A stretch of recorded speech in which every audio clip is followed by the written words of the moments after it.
আ গত কয়েকদিন ধরে ফেসবুকে আমরা একটি বিতর্ক দেখতে পাচ্ছি। সেটি হচ্ছে আ ইসলামিস্ট এবং অসাম্প্রদায়িক চেতনার যে মানুষ আছেন, এই ২ দলের ভেতরে হচ্ছে যে এক ধরনের বিতর্ক চলছে এবং এই বিতর্কটা বাড়িয়ে দিয়েছে কালেমা খচিত কালো পতাকা এবং কালেমা খচিত সাদা পতাকার প্রদর্শন।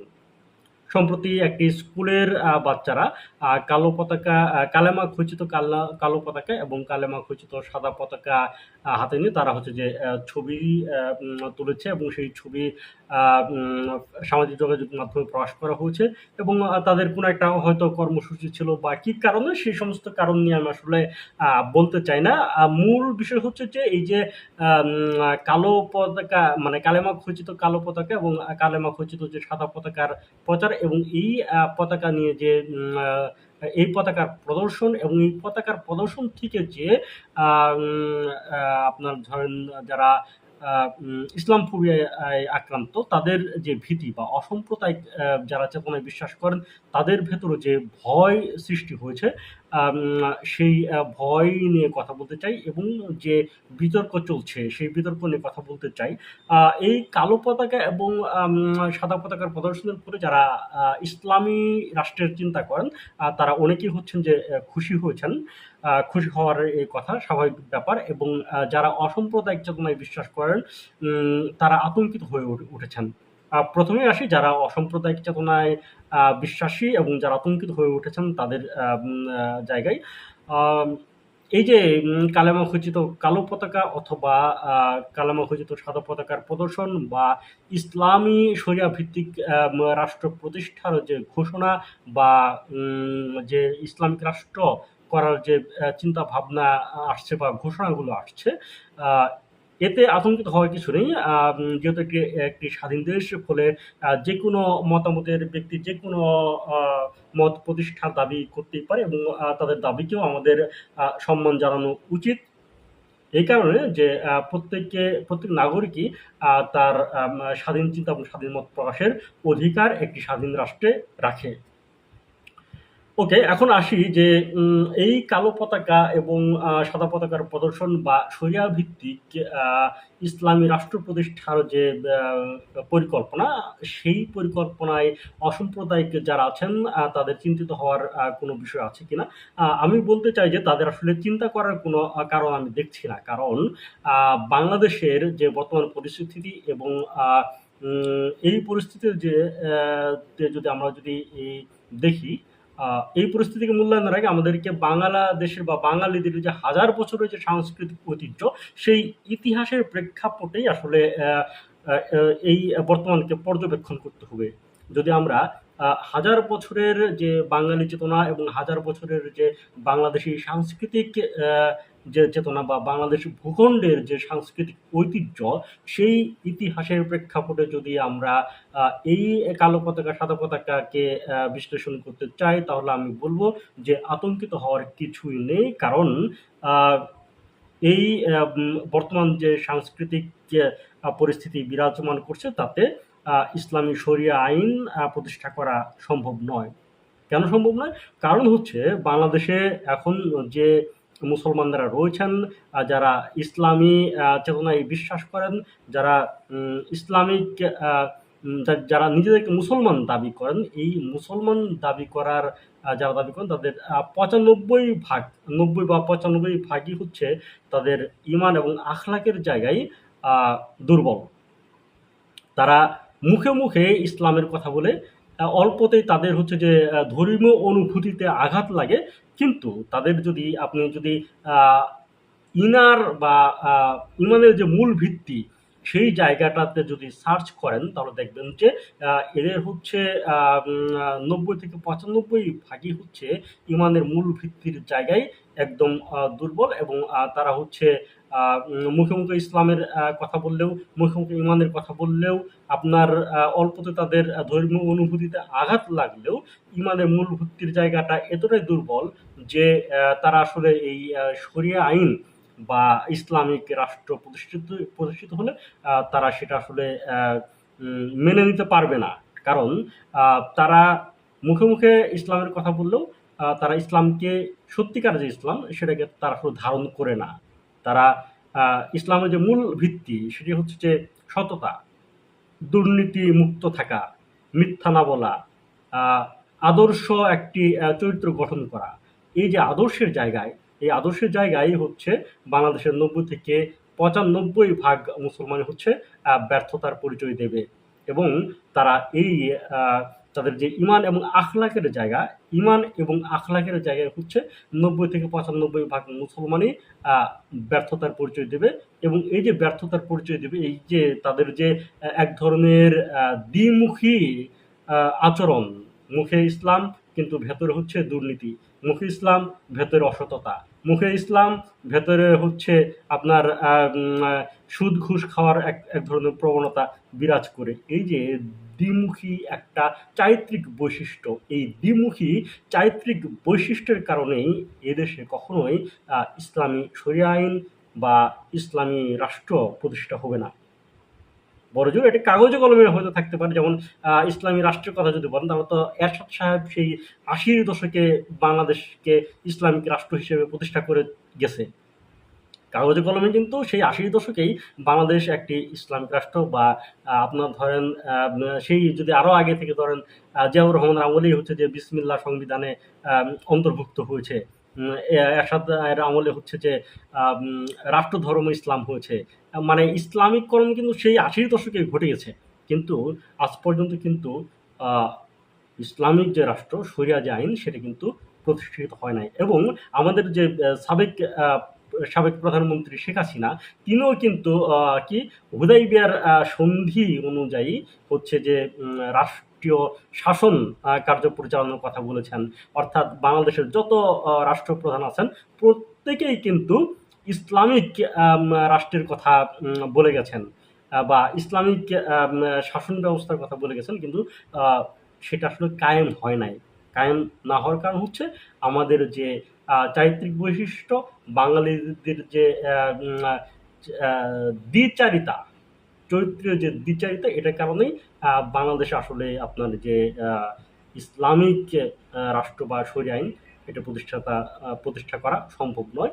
আর আরেকটা বিষয় হচ্ছে যে আহ, বাঙালির ভেতরে যে আপনার হাজার বছরের যে সাংস্কৃতিক যে রক্তের ভেতরে জিন গত যে বৈশিষ্ট্য, সেই বৈশিষ্ট্যের জায়গায় আসলে বাঙালি কখনোই আফগান বা ইরান হয়ে উঠবে না। তাহলে বাঙালিরা যদি ইরান এবং আফগান না হয়ে উঠে, তাহলে এই দাবিগুলো কেন উঠছে? আসলে আপনারা জানেন যে বাংলাদেশে যারা বসবাস করে তারা আসলে বাংলাদেশিরা সংকর জাতি। অর্থাৎ নানা জাত, নানা দেশ থেকে নানা মানুষের আগমনের ফলে, নানা জাতের মিশ্রণের ফলে একটা সংকর জাতি, মিশ্র এক জাতি হচ্ছে যে বাঙালি জাতি বা বাংলাদেশি জাতীয়তাবাদী আহ, আহ, আহ, জাতীয় গোষ্ঠী।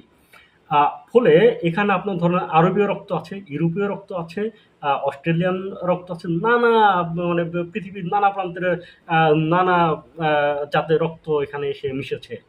ফলে ধরেন যারা ফলে এখানে যেমন নানা জাতের নানা রক্ত মিশেছে, তেমনি নানা মত নানা পথ এখানে এসে তাদের প্রচারণা চালিয়েছে। যেমন প্রায় 800 বছর ধরে আরবীয় সংস্কৃতির প্রচারণা চালানো হয়েছে। প্রায় আপনার 600 বছর ধরে ইউরোপীয় সাংস্কৃতিক প্রচারণা চালানো হচ্ছে। আরো অন্যান্য সংস্কৃতিরও এখানে হচ্ছে যে প্রচারণা চালানো হচ্ছে। যে ফলে এই যে নানা সংস্কৃতির যে মিশেল, এই মিশেলের ফলে এক ধর যারা এই যে আরবীয় মতামতে বা আরব্য সংস্কৃতির প্রতি যাদের টান আছে, তারা চায় যে দেশে আরব্য সংস্কৃতির বিকাশ ঘটুক, ইসলামী বা শরিয়া আইন বিকাশ ঘটুক। আবার যারা ইউরোপীয় সাংস্কৃতিক ঐতিহ্য ধারণ করেন, তারা ইউরোপীয় বা ইউরোপিয়ান যে সাংস্কৃতিক ঐতিহ্য, সেটি এখানে প্রতিষ্ঠিত হোক, এরকম চান। ফলে আমাদের হচ্ছে যে নানা মানুষের নানা ধরনের চাওয়ার একটা প্রবণতা তৈরি হয়েছে। এবং যেহেতু এখন এই বর্তমান সরকার হচ্ছে যে একটা ইনক্লুসিভ সরকার বা রাষ্ট্র গড়ে তুলতে চান, সেই জায়গা থেকে সবাই তাদের মতামত নিয়ে হাজির হচ্ছেন।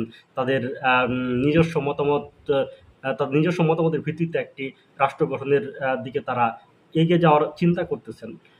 কিন্তু ওভারঅল জায়গা থেকে বাঙালির যে সাংস্কৃতিক ঐতিহ্য, সেই জায়গা থেকে হচ্ছে যে আমি যদি ধরি আনুমানিক ধরেন ৭৫ থেকে ৮০ ভাগ আহ, মানুষেরই ভেতরে আহ, বাঙালি যে হাজার বছরের সাংস্কৃতিক ঐতিহ্য জিনগতভাবে সেটাই প্রবহমান রয়েছে। ফলে ৭৫ থেকে ৮০ ভাগ বা এটা আসলে পরিসংখ্যানটা কত সেটার সঠিক হিসাব আমি জানি না, কিন্তু আমার মনে হয় যে প্রায় ৭৫ থেকে ৮০ ভাগ মানুষই উম, হাজার বছরের যে বাঙালি বা বাংলাদেশী সাংস্কৃতিক ঐতিহ্য সেটাকে আসলে ধারণ করেন তাদের জিনের ভেতর। ফলে যারা বাঙালি সংস্কৃতি এবং বা এই যে বাংলাদেশী ভূখণ্ডের যে সাংস্কৃতিক ঐতিহ্য এটাকে যারা ধারণ করেন, তারা কখনোই শরিয়া আইনের দিকে ধাবিত হবেন না বা ওইরকম উগ্রবাদী হয়ে উঠবেন না।